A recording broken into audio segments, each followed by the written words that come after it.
Baobá, semente lá da África. Baobá, brota no meu coração. Baobá, aqui também é sua casa. Meu amigo, minha amiga, o Baobá Cultural hoje traz um homem múltiplo, uma pessoa absolutamente diferente do comum do Nordaz. Vive para a arte. Nasceu para ser artista e é múltiplo, porque o que ele faz, ninguém consegue chegar perto, porque é multifacetado, tudo aquilo que ele faz. João Vianney está entre nós e é um compositor de primeira. Vamos ouvir, ele estudou na escola Vila Lobos, no Rio de Janeiro, que é a escola municipal, participou e faz música e compõe música brasileira da melhor categoria, mas que ele gosta de tocar. Por exemplo, ele se inspira das coisas locais. Sob as ondas da Fortaleza dos Reis Magos, ele pode tocar.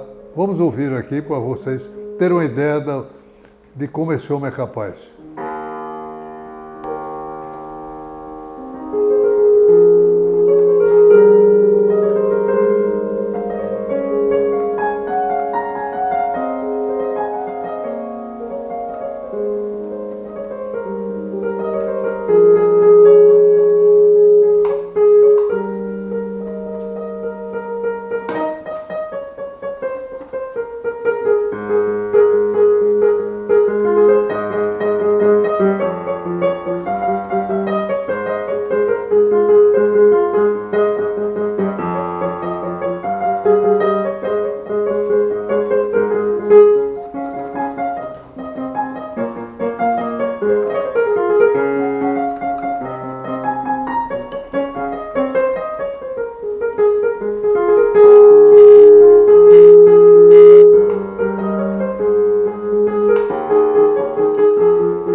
Uma maravilha.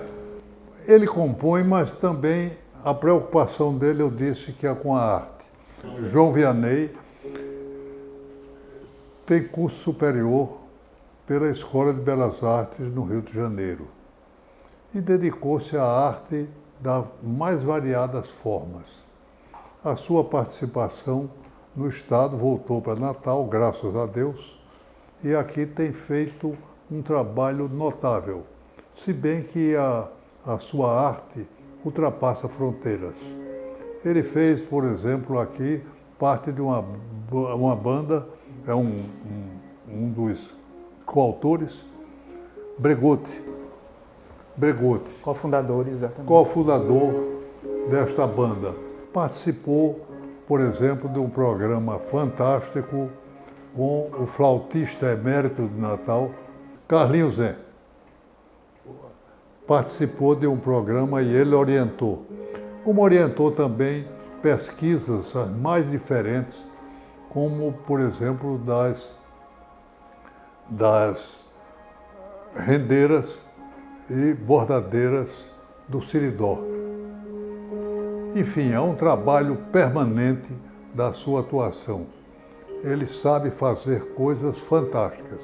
Só para que vocês tenham uma ideia, as gravuras que ele se apresenta já foram premiadas, várias vezes premiadas, e estiveram nos mais diferentes países. Por exemplo, na Suíça, na Sérvia, no Japão, na Argentina. Olha quantos países já tiveram, na Polônia, enfim, Espanha. Então, a arte dele sai de Natal para o mundo. mas ele recolhe em Natal as suas habilidades maiores, a sua presença maior.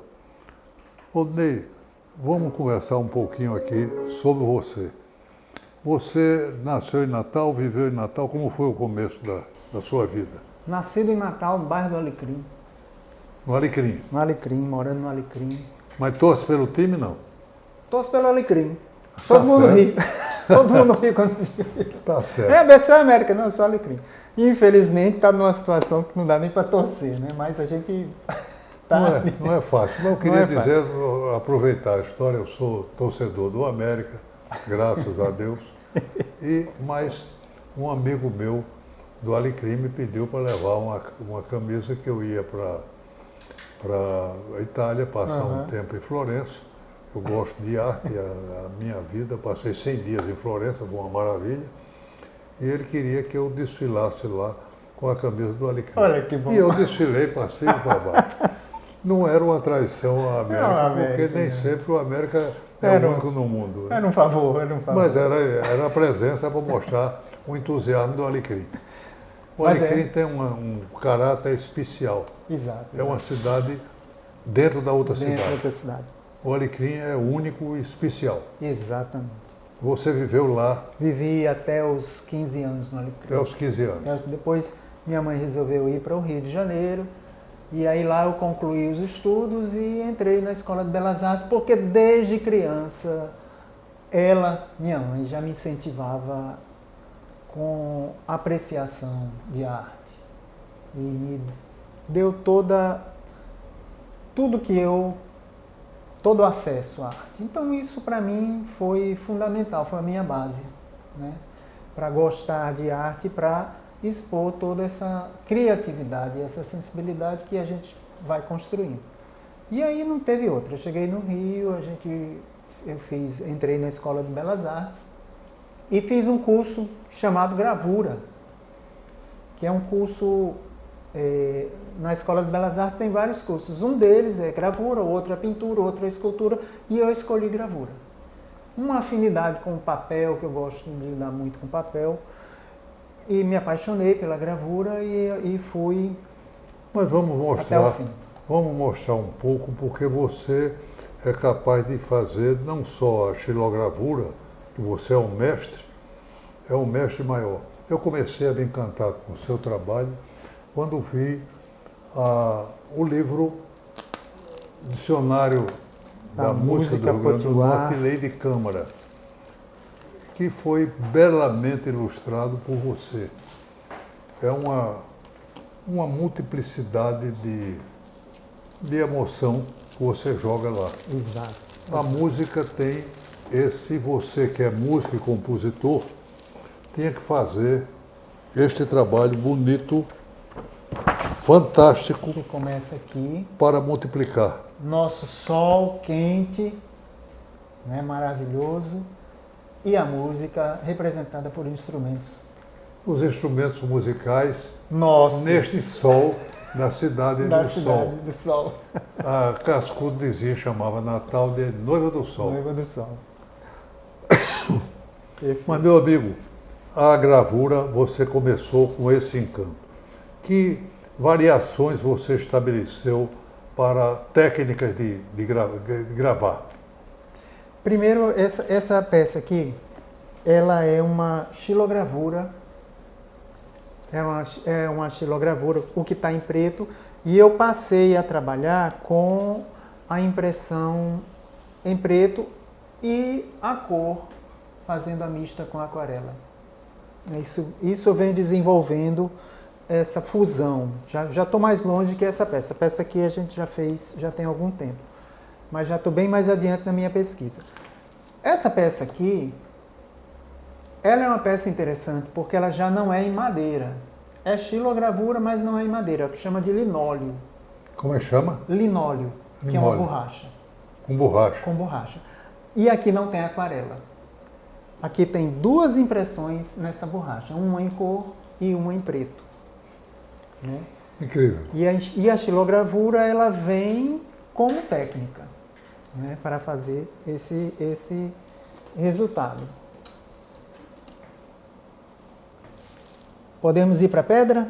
Vamos lá, maravilha. A pedra é uma paixão, uma paixão. Quem for à Escola de Belas Artes no Rio de Janeiro, procura o ateliê de gravura, porque você vai ver se fazendo isso aqui como se fosse na Idade Média. Você entra no ateliê e você fica ali, entra num túnel do tempo, porque se usa prensas antigas, as pedras são um bloco de pedra deste tamanho. De qualquer tamanho que você quiser fazer. Isso aqui é um bloco pequenininho, ele é desse tamanho esse bloco. Mas eu tenho uma pedra lá desse. Que tipo de pedra que você pode pedra cortar? Calcária. É uma pedra calcária, uma pedra. Ela não é cortada. Ela não é cortada. Ela é trabalhada com tinta. Tinta sobre a pedra e com ácidos que vão proteger as partes brancas. É muito interessante. Para poder você imprimir, você tem que fazer esse trabalho antes. Então você passa uma semana... Você tem contato, depois eu falar, você tem contato com outros gravuristas do mundo? Como você chega? Sim, em comunidades, mas principalmente na Escola de Belas Artes. A Escola de Belas Artes. A Escola de Belas Artes. Eu tenho uma amiga que hoje é professora da universidade, que se formou comigo e a gente trabalhou sempre juntos. A Patrícia Pedrosa, hoje ela é professora da universidade. E a hora que a gente quiser professora chegar... da universidade lá ou aqui? Lá, na Escola de Belas Artes. E ela é professora desse ateliê. Que maravilha. E é incrível, porque você vê isso aqui acontecendo, você fica assim, nossa, é impressionante, porque é possível você fazer uma obra em gravura do tamanho dessa mesa, 1 metro por 1, 2 por 2, dependendo do tamanho da pedra. E essa aqui já é um trabalho feito no metal. Já é mais simples, já não é mais... É mais moderno, né?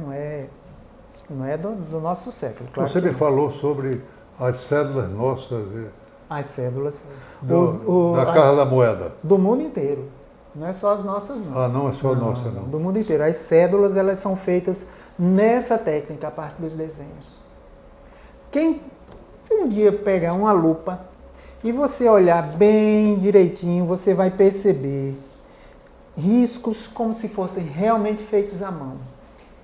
E o gravador, que é contratado pela Casa da Moeda, ele tem essa placa. Eu já vi, inclusive, eles lá trabalhando. Ele tem essa placa e ele vem com um buril, que é um V, buril de aço, sobre uma placa de metal fazendo esses caminhos em desenho. E depois o papel. Muito interessante. É interessante demais. Se a gente puder ter acesso à Casa da Moeda, ver como é, a gente tem que ir, porque... Que é uma coisa fantástica, porque ela deve ser inimitável, né? Inimitável. A tentativa de que ninguém possa imitar. Exatamente. E tanto exatamente. que os falsificadores de moeda sempre entram pelo cano, porque sempre é uma maneira de identificar. Sim, exato. Mas, enfim, a gravura é a sua base. A minha base. Eu gosto muito de aquarela. Pintura em tela eu faço pouco, mas faço também. Pintura em telas? Também faço, mas muito pouco. Já acho Você pode mostrar algum aqui? Pode. Posteriormente voltaremos aqui para trazer algumas telas, sim. Mas eu gosto muito da aquarela.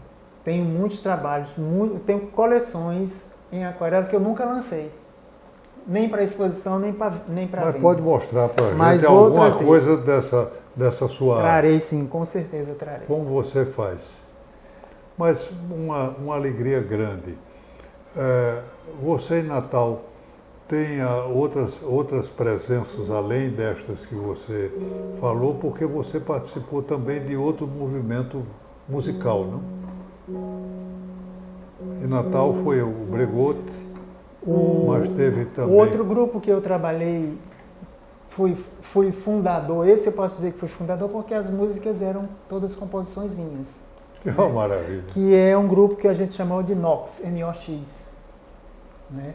Era um trabalho diferenciado também, que tinha como base piano, sintetizador, percussão hipercriativa, nada convencional. O percussionista, ele pegava lata de leite para fazer som, cano de plástico para fazer som, chave, então... Tem alguma coisa desse movimento que pudesse mostrar? Tem alguma foto? Eu tenho... Sabe o que eu tenho desse movimento? Eu tenho alguns áudios dele, mas eu tenho um acervo em fotos. É porque não deu tempo de eu trazer. Mas não faz mal, viu? Vamos apresentar um pouquinho disso aí.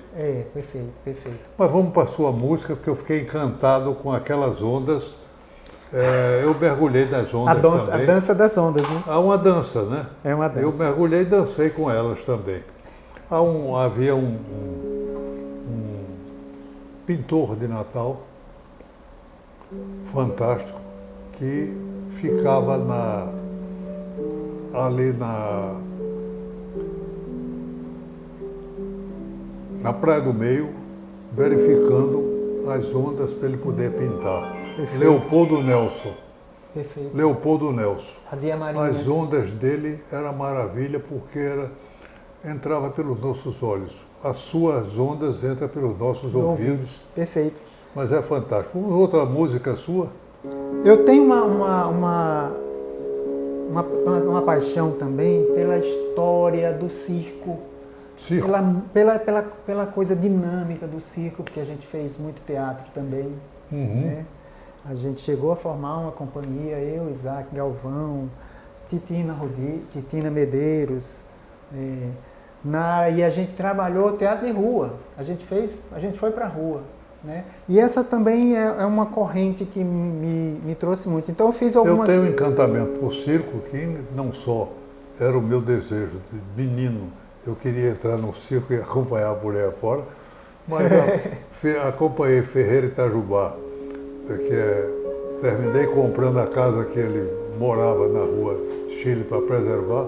Ele tinha mania, ele deixou de ser professor do Ateneu e se meteu num circo. Foi palhaço,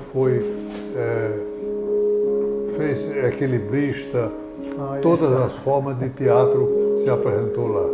Mas vamos para o circo um pouquinho. Mas sabe o que eu fui buscar no circo?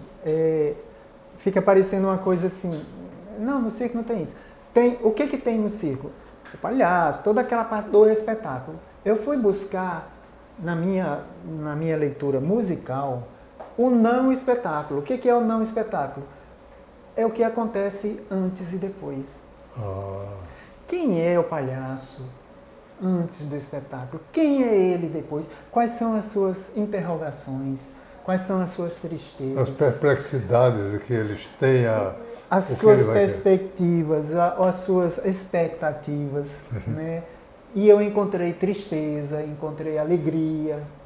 E eu comecei a registrar isso como música, porque eu acho que também é importante. Né? Eu cheguei a escrever uma peça chamada Círculo em Dias Normais, que era falando só sobre isso. Um grupo de teatro que a gente montou, e era falando só sobre isso. Não tinha espetáculo.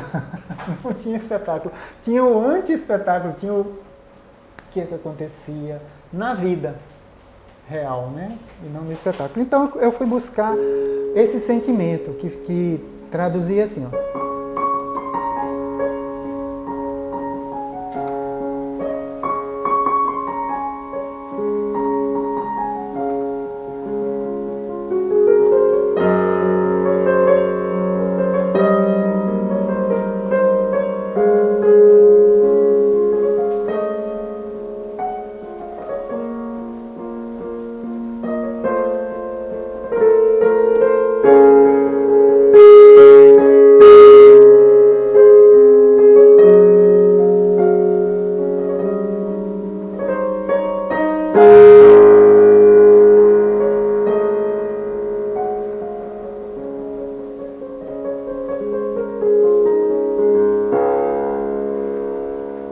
Vocês estão vendo que a arte é transfiguração. O que Vianney fez neste momento é uma transfiguração de todo o seu sentimento do que tinha de um circo. É como na transfiguração, que é sempre de caráter religioso, a arte tem essa transposição, transformação, recriação, estabelecendo uma nova perspectiva de vida aquele momento que se viveu. Aí está presente os artistas do circo.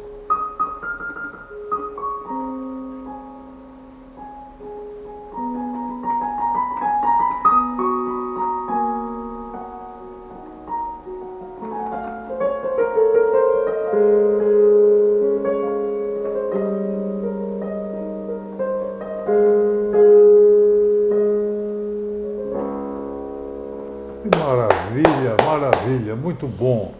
Muito bom. É esse sentimento que a gente encontra quando vê. Você também teve curso de pedagogia. Você é um professor nato, né? A arte Seu me jeito. levou para aí. A arte. Porque você gosta de estimular pessoas a fazerem exato. e arte, né? Exato. Eu comecei a ver que a criançada, ela tem uma relação muito forte com a arte, uma necessidade muito grande. E eu precisei conhecer esse universo e eu fui buscar como é que eu poderia fazer isso. Antes de pedagogia eu já estava dentro da sala, porque a arte me levou lá para dentro de cabeça e eu me apaixonei por essa relação de ver a criança conhecer a arte. E a emoção dela é incrível. Você foi descobrir em Timbaúbas Batistas? Fui lá. Qual foi? Foi ver lá as bordadeiras? Fui. Esse projeto, eu fui convidado pelo um museu do Rio de Janeiro para fazer essa coordenação, de conhecer, de estimular, de ver o que elas precisavam. Então eu fiz Alcaçuz, as rendeiras de Alcaçuz. Que é interessantíssimo, Que é né? maravilhoso. Você tem gravura dessas duas, podemos ver aí. Sim. E Timbaúba eu fui lá conhecer também, fiquei impressionado com a cidade também, a história delas lá. E a gente trouxe elas para Natal para fazer uma exposição lá no Museu Câmara Cascudo. Maravilha. E eu me apaixonei também, porque é um trabalho de raiz, é um trabalho que tem uma história incrível, uma história enorme. Né? Em Alcaçuz você viu rendeiras e... Me integrei com elas, passei a ser amigo, sempre ia visitar. É um negócio que superou. O projeto acabou, mas eu não acabei. Mas, Vianney, eu estou encantado com a sua presença aqui. Mas vamos nos despedir com outra música sua, para que o telespectador veja como você é capaz de criar.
Meus amigos, vamos ter que repetir essa presença de Vianney entre nós, porque é maravilhoso a sua criação.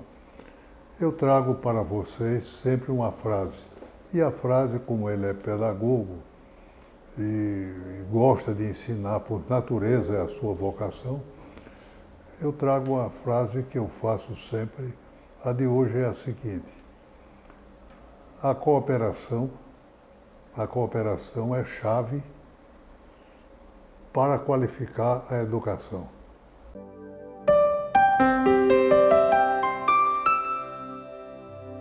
E como começando a falar sobre a dança das ondas, este livro, o título é Mar Oceano. Realmente é um trabalho fantástico de uma poetisa do Rio Grande do Norte e do Brasil, Marise Castro. Marise Castro chega a falar no meio, dizendo que é íntima de Vulcões. Eu acho que ela é íntima de Vulcão da palavra.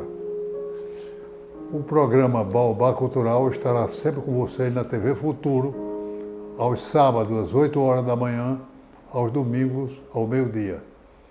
Participe e divulgue.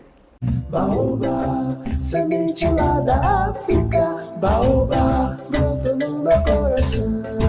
Baobá, aqui também é sua casa.